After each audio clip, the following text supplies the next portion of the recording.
You'll never be able to say the call of Gaza's kids didn't reach you, whether you look at the internet or not. It's deafening. All life hears it. All life is sending every bit of extra vitality it can spare to Gaza. I don't know if any of us know for sure. We just know it happens, that our hearts overflow. And then something more overflows. These people are holy. I don't need you to believe in Islam. They're just holy. They're just more whole than we are, you could say. But it's more than that. And I don't want to talk about it. I want to testify to it. I want to affirm it. And you know me, I'm not what anyone means by a Christian. I don't like patriarchy or patriarchal language, and I grew up in a place where it was used to justify extreme violence against women, against people with gender and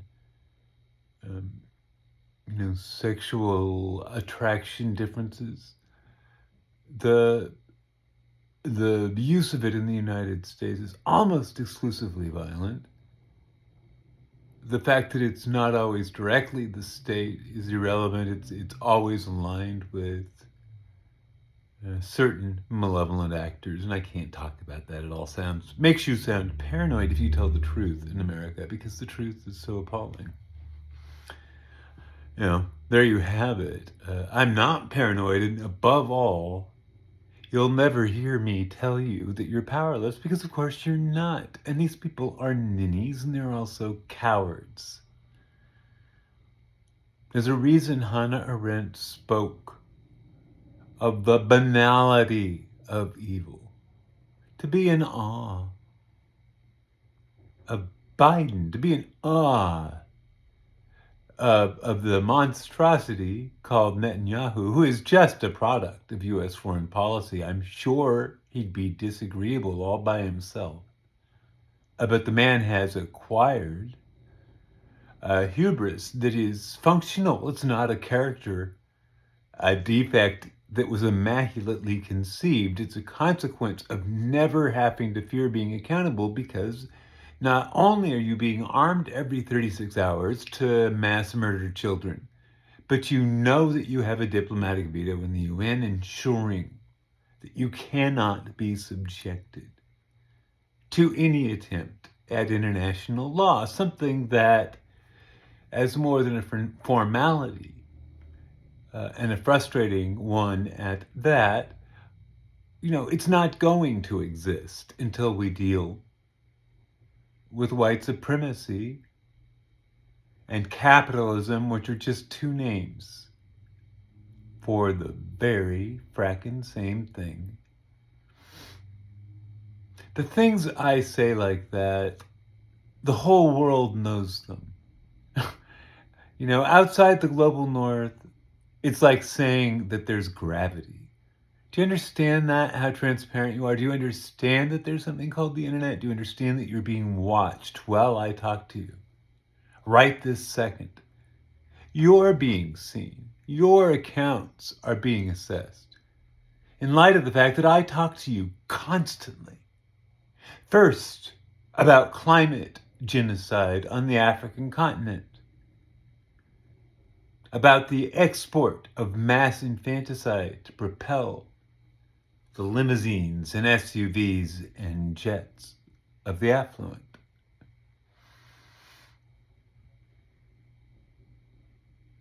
No amount of documentary evidence induces even a whisper of an intention to do a frackin' thing.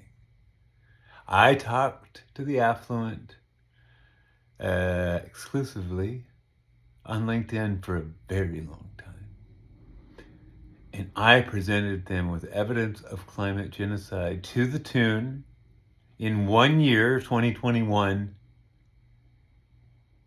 260,000 children younger than 5, and just the brightest children on earth. You have no idea how vastly superior in awareness and courage and care and love of life above all, which is really the fountain of all virtues. When that goes cold, all that's left is the dissent that you've all obviously, proceeded along farther than we cared to contemplate. That's always the way of it. We always try, out of courtesy, to tell ourselves that what we think we're seeing isn't there.